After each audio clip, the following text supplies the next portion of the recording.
Buen día, chicos y chicas. El tema es importancia de la avifauna. Pero como es un tema que está suficientemente explicado en el propio archivo que ustedes tienen en su disco, pues me voy a limitar a explicar algunos aspectos que no están ahí debidamente pues explicados. Y lo que van a hacer ustedes es un mapa mental con todos los elementos que están en la propia diapositiva. Y bueno, uno de los aspectos que no están ahí debidamente explicados con el texto que hay en la presentación es que las aves son depredadores tope. Espero ubiquen este concepto.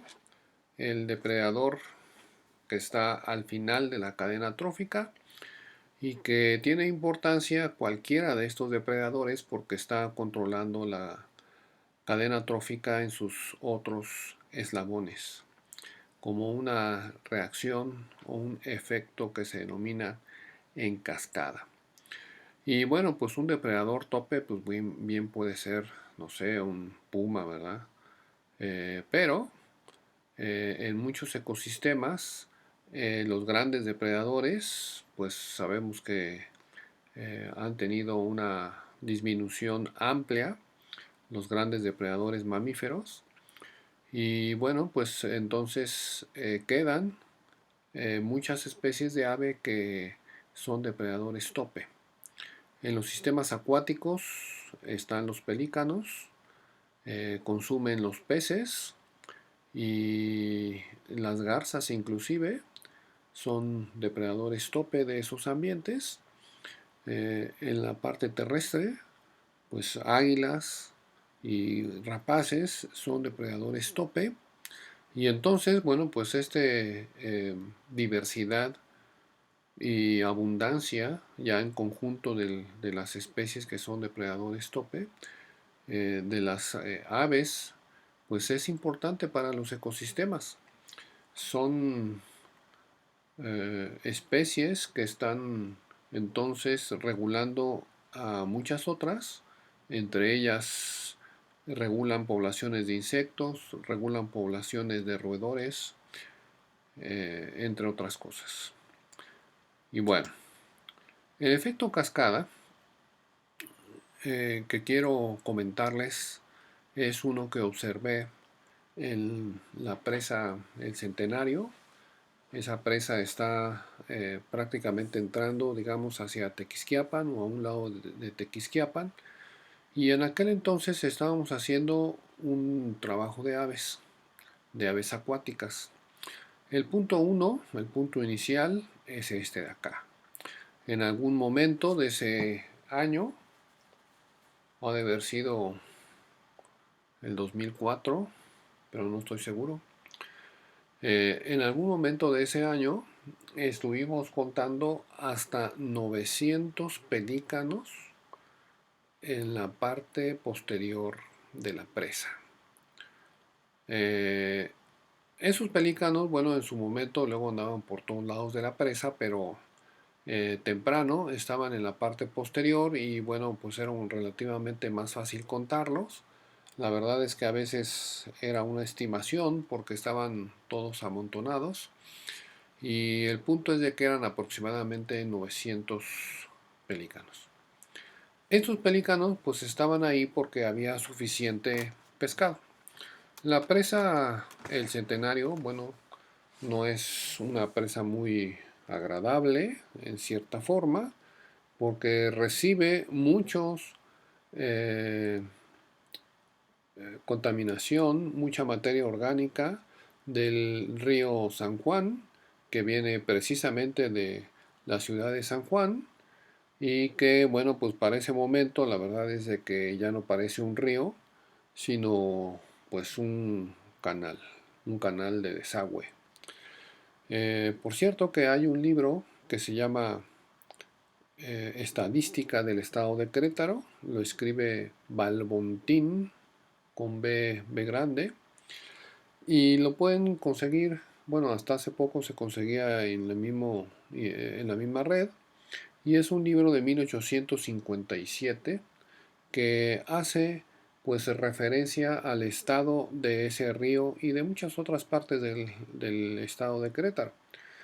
Y entonces, bueno, pues si mal no me acuerdo, indica hasta el número de sabinos, de ahuehuetes que había en el río. Ahora muchos de esos sabinos están todavía presentes, algunos ya bastante deteriorados, pero bueno, el punto es de que ese río que pues francamente ha de haber estado en condiciones muy distintas, ha de haber estado eh, en condiciones bastante diferentes porque inclusive se pescaba de manera comercial bagres, y los bagres son de agua muy limpia, muy clara, y bueno, total que no es muy agradable la presa porque pues tiene mucha materia orgánica, está en un estado eutrófico, pero hacia la parte media, que es esta foto que se tomó, la, el aspecto del agua ya no es tan horrible. En la parte posterior es una vil coladera, o era una vil coladera, supongo que ahora todavía. Y resulta entonces que hacia la parte media pues se veían escenas como esta, digo yo agradables, el agua se veía bien, no había malos olores, y pues ahí estaban los pelícanos tranquilamente. Esos pelícanos, después investigué que se alimentan aproximadamente de 1 kilogramo de pescado al día. Y entonces, pues si 900 pelícanos estaban ahí en la época de invierno, pues resulta que estaban comiendo en un promedio 900 kilos de pescado al día. Por cierto que hay que aclarar que ese pescado no es ningún pescado nativo, eran peces, tilapias, carpas también, algunas, que pues seguramente se habían sembrado en algún momento, me refiero, de eso de seguramente, pero ya eran peces bastante grandes, y los pobladores no pescan. Yo nunca vi ya en esos tiempos pescar a nadie, excepto a pues una persona que estaba en algún momento abajo de la presa donde está saliendo el agua de la presa, y pues ahí estaba aventando una atarraya entre pues prácticamente un mar de espuma, y francamente no sé qué hacía ahí con esa atarraya y ese lugar pues que de manera evidente pues estaba con agua contaminada. Pero yo estoy suponiendo entonces que debido a la contaminación evidente del sitio, pues no había quien se animara a pescar, había muchos peces, y pues al haber muchos peces hay muchos pelícanos. Esta acción de los pelícanos de estar consumiendo peces, pues no solamente está afectando, digamos, a la cadena trófica en el sentido de estar quitando a peces, sino que también está acelerando el proceso de entrada de materia orgánica, porque pues los pelícanos en su pancita estaban procesando, por decirlo así, ¿verdad? Estaban procesando 900 kilos, 1 tonelada de peces diario, y ya procesado lo soltaban al agua con altos contenidos de fósforo y otras cosas, otra serie de nutrientes que de por sí ya tenía la presa muchos nutrientes, pues ahora estaban cooperando con eso. Pero también al quitar los peces que eran tilapias, no recuerdo ahora la especie, pero cuando lo investigamos, es un tipo de tilapia que tiene la capacidad de estar filtrando fitoplancton, cianobacterias, inclusive de las más grandes, Y entonces, pues esos peces estaban colaborando en aclarar el agua, porque bueno, con tantos nutrientes, pues el fitoplancton prolifera, pero pues ese color, al menos en la parte media de la presa, pues era azulito, seguramente debido porque las tilapias estaban consumiendo a buena parte de ese fitoplancton y bueno, pues crecieron grandes y gorditas. Y por eso estaban todos los pelícanos. Bueno, eso fue en invierno. En la primavera siguiente hubo una mortandad de aves acuáticas, ya se habían ido los pelícanos. Para la primavera se reduce el nivel del agua porque no hay lluvias, es la época de más sequía y también se aumenta la temperatura y entonces, bueno, pues habían quedado más nutrientes. El río pues continuaba llevando los nutrientes propios del desagüe y en ese ambiente que además tenía mucho menos peces, pues entonces las cianobacterias proliferaron y aquí se ve pues un caldo verde. En algún momento, créanme, se hizo una especie no de caldo sino de atole con esa consistencia.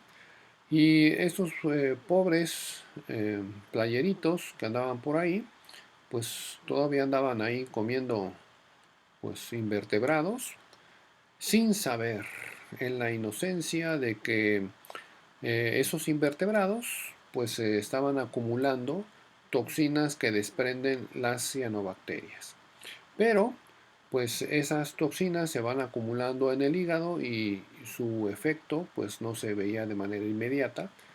Así que es probable que, bueno, estos playeritos que andaban en migración, pues si permanecieron aquí unos 3 4 días antes de retomar su vuelo, pues en alguna proporción se llevaron esas toxinas y en alguna proporción pues tuvieron un daño, pero no lo sabemos qué tan amplio.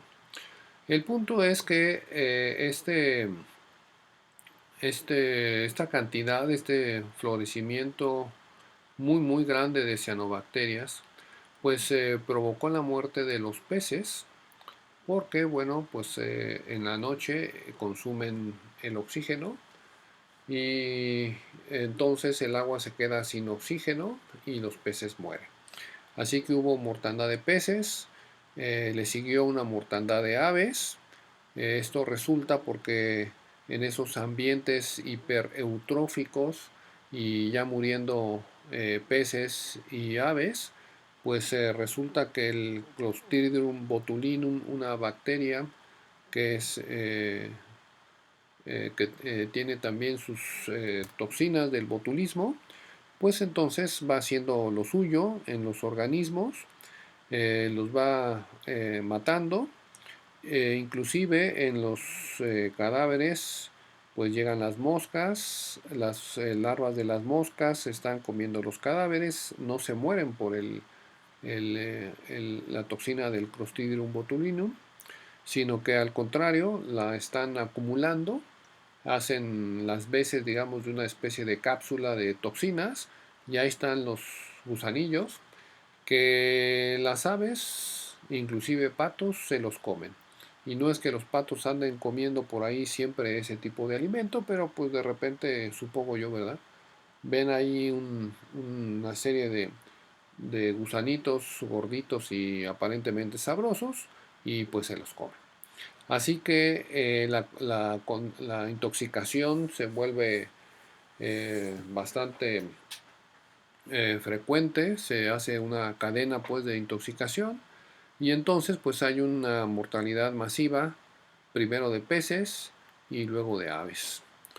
Pero bueno, en aquel momento tuvieron que vaciar toda la presa tratando de limpiarla, eh, inclusive pues por iniciativa ahí del municipio, ponían unos montoncitos en la orilla de la presa de alimento pues que podían consumir los patos y pues con la esperanza de que los patos no consumieran los cadáveres y que pues se consumieran ese alimento y no se hiciera más grande la mortandad. También iban eh, diario pasando, levantando los cadáveres y bueno, pues algo hicieron las autoridades. Esto es una fotografía al año siguiente, ¿no? Me refiero, perdón, a la época de lluvia siguiente. Esto fue la primavera, pasaron las lluvias empezaron a llenar a la presa porque pues, la presa, les digo, la vaciaron completamente. Y entonces pues se empezó a llenar y esto es en ese momento la parte posterior de la presa, no estaba completamente llena. Pero cuando me acerqué a esa parte posterior, pues había, como ven, vegetación, una zona muy verde de agua, los nutrientes que hay en una presa hipertrófica, pues muchos quedan en el propio sedimento, en la propia tierra. Y así que aunque hubieran sacado toda el agua, y con ello pues también muchos nutrientes, pero pues bueno, la presa no se arregla así como que de un día para otro y, el propio río pues seguía llevando nutrientes. Pero inclusive, aunque el río no llevara más nutrientes, sino que llevara agua limpia, suponiendo, pues los nutrientes que hay en el lodo, en el sedimento de una presa, se calcula que pudieran estar haciendo todavía una acción, un efecto en los 10 años posteriores, y así que la presa pues se iría componiendo pero lentamente. Claro que una acción que pudieran hacer para limpiar más rápido la presa, pues es quitar parte del sedimento, pero imagínense, ¿no? Una superficie amplia, el Centenario no es una presa pequeña, es una presa grande, y sacar ese sedimento es algo pues casi impensable. Es más fácil que se limpie el agua y que bueno pues haya un depuramiento prácticamente natural de los sedimentos, de la cantidad de nutrientes en los sedimentos y bueno, pero bueno, el punto es que para esa época de lluvias estaban todavía obviamente con muchos nutrientes, muy verde el agua, pero en algunos sitios, zonas, charcos de la orilla tenía este aspecto, así como lo ven, completamente rojizo, con esas bolitas nadando y dando vueltas de un lado para otro. Cuando yo me acerqué a esos sitios de distancia, de lejos, no sé, unos 10 15 no más, 20 metros, olía a algo así como camarón, como cuando están los camarones secos ahí para hacer cuando hacen los tortas de romero, si es que saben qué es eso, este, bueno, como a camarón seco olía. Y entonces, pues dije, pues qué raro, ¿no?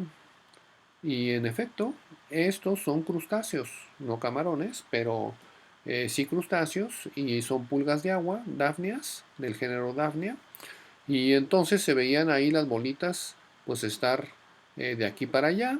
Y estas dafnias están consumiendo fitoplancton. O sea que el nicho que quedó libre cuando se quitaron las tilapias, pues entonces ahora lo ocuparon las dafnias. Y luego, en el momento siguiente, eh, ya cuando empezó el otoño y empezaron a llegar las aves migratorias y los patos migratorios, se llenó de patos filtradores. La especie es Anasclipeata y en algún momento contamos, bueno, estimamos que había 21.000 Anas clipeata más otras especies, pero eran en realidad en números mucho menores, eh, que estaban ahí consumiendo pues el zooplancton, las dafnias. Siempre me he preguntado cómo es que se pasan la voz los patos para decir aquí hay comida. Y bueno, el chiste es que bueno, los patos y todas las aves acuáticas. Pero bueno, el chiste es que había muchísimos patos en ese momento Y bueno, el siguiente paso es eh, esperar qué pasa, eh, qué tiempo, qué debe de pasar para que ese estado pues un poco mejor se restablezca, pero eso quién sabe.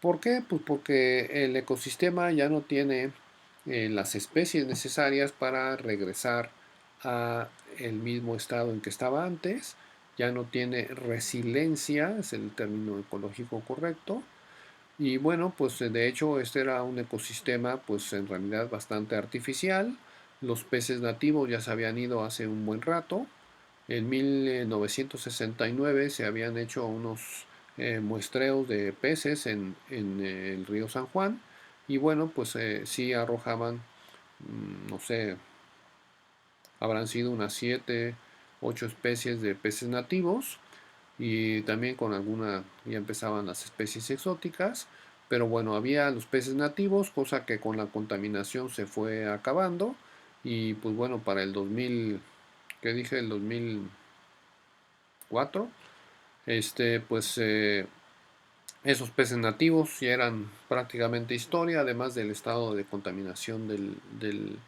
del agua, y entonces pues era un ecosistema muy artificial, ¿no? Con los peces sembrados, y bueno, pues estos pelícanos aprovechaban los peces sembrados. Pero bueno, pues no hay las especies para que ese ecosistema tenga resiliencia, pueda pasar para acá. De hecho, ya no han sembrado peces. Yo ya no he visto ninguna evidencia de que hayan sembrado peces aquí en esta presa. Definitivamente siguen sin pescar ahí. Y bueno, pues yo creo que ni siembra.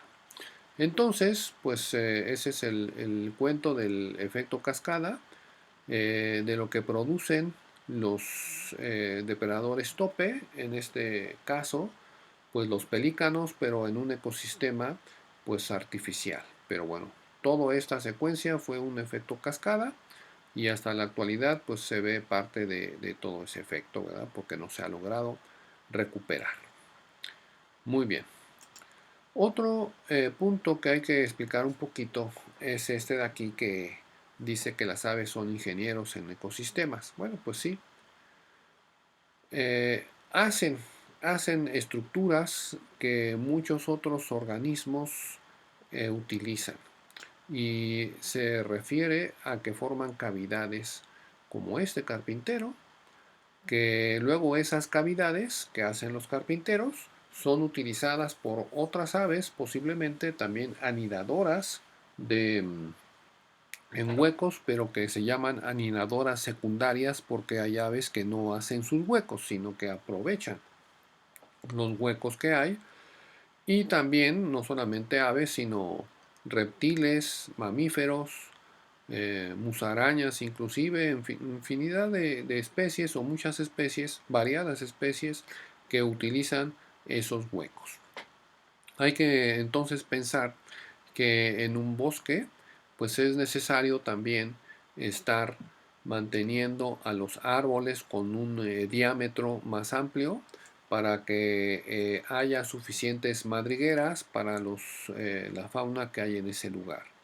Me refiero a en un bosque que se esté aprovechando, sacando la madera, cortando los árboles, pues una idea de buen aprovechamiento es de que los árboles con un diámetro más amplio pues se corten, son los más adecuados pues para aprovecharse y que eso abra espacio para que los árboles más jóvenes pues puedan ir creciendo mejor y luego ahí van cortando, van seleccionando los más gruesos y los van cortando. Pero al seleccionar solamente los árboles más gruesos, este, al estar eliminando todos los árboles gruesos, pues están eliminando un sustrato muy importante donde se ponen las cavidades por los carpinteros.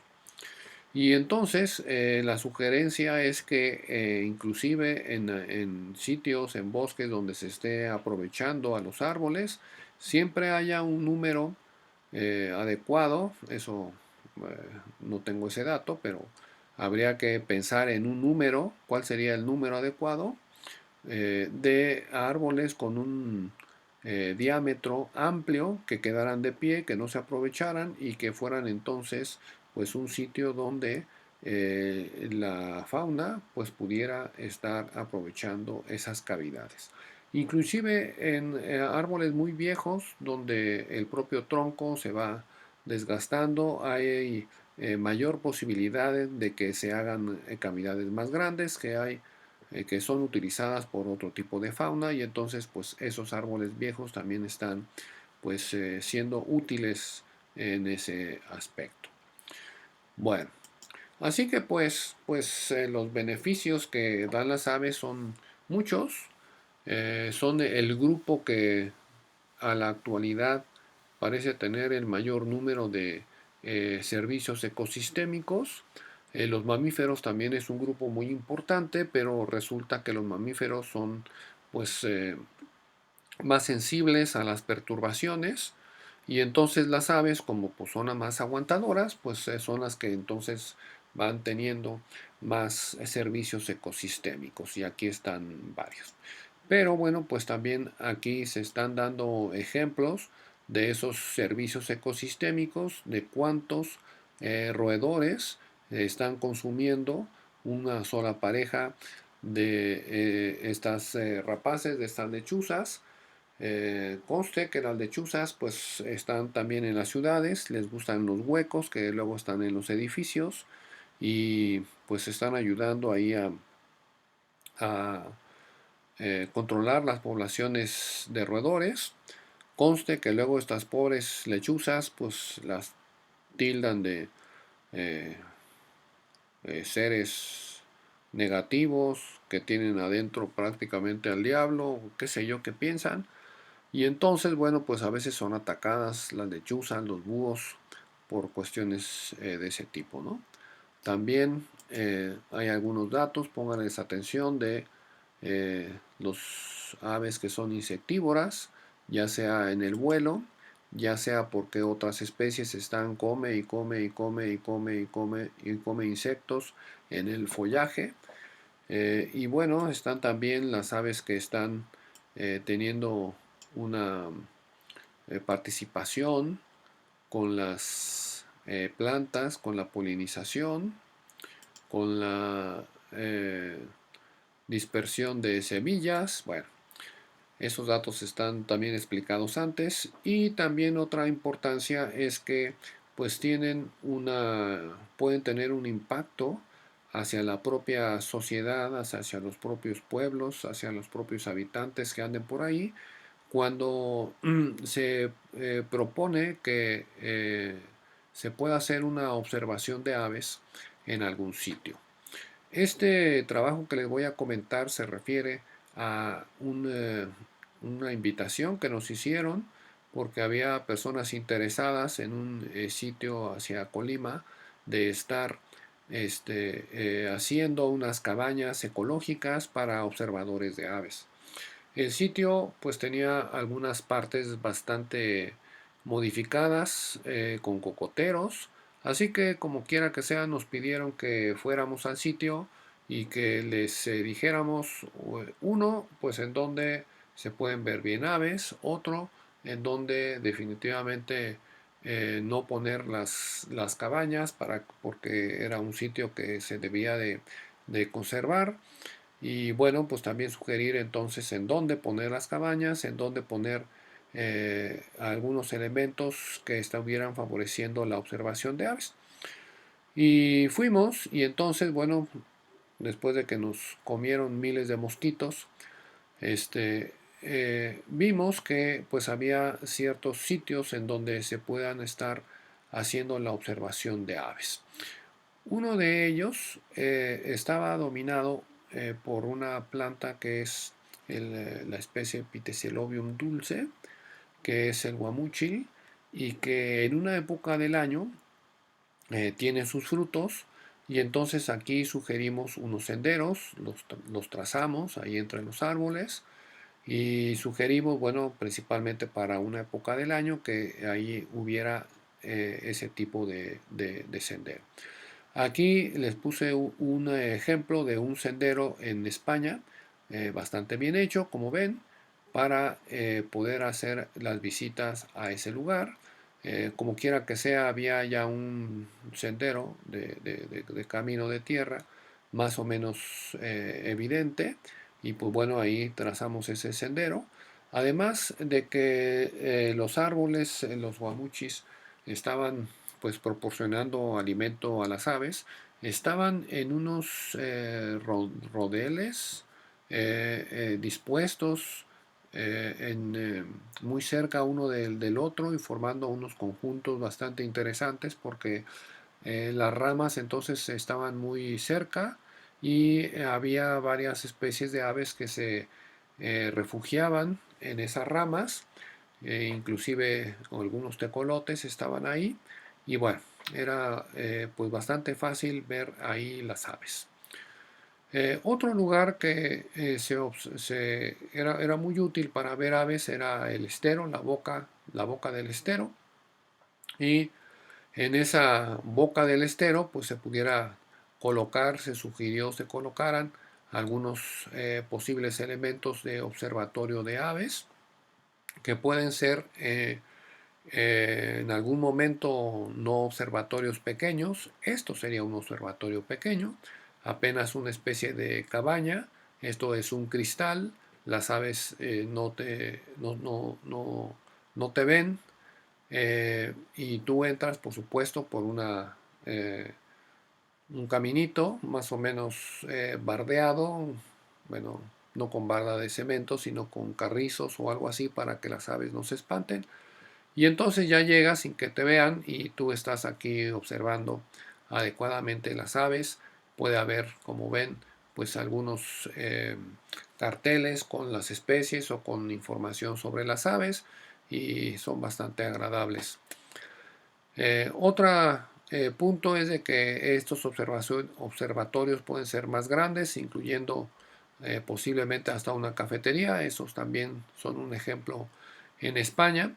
Y entonces, bueno, aquí sobre el agua, inclusive se colocaban algunos elementos que le gustan a las aves, algunos lugares donde se pueden posar, y bueno, pues la idea es de que las aves también estuvieran siendo observadas sin causarles ningún problema. Los vidrios tenían eran casi espejos, no exactamente espejos, pero no había peligro de que las aves se toparan con ellos, se golpearan con ellos en el vuelo. Y bueno, pues aquí estaban observando las aves sin ningún problema de que se espantaran o se vieran afectadas. Así que la observación de aves pues es un elemento que puede ser muy útil a las comunidades de las poblaciones humanas que estén por ahí, pero también pues a las comunidades bióticas, porque cuando los pobladores vean que esa observación de aves les trae algún dividendo, pues la idea es de que se cuide pues también el ambiente donde están las aves, ¿no? Y eso pues sea útil para muchas especies. La cuestión es de que en México la observación de aves no es exactamente todavía muy conocida ni muy apreciada. Es más, yo diría que hasta los propios alumnos de biología son muy poco observador de aves, y entonces la cultura en nuestro país pues es, no ayuda mucho pues para esta actividad, pero pues hay que favorecerla de varias formas. Alguna vez pensamos en algunas prácticas para poder estar pues haciendo que el público en general pudiera tener un acercamiento a observación de aves. Creo que es una buena idea, que bueno, ya no cabe en esta plática, pero este es un punto interesante sobre los usos que pueden tener las aves.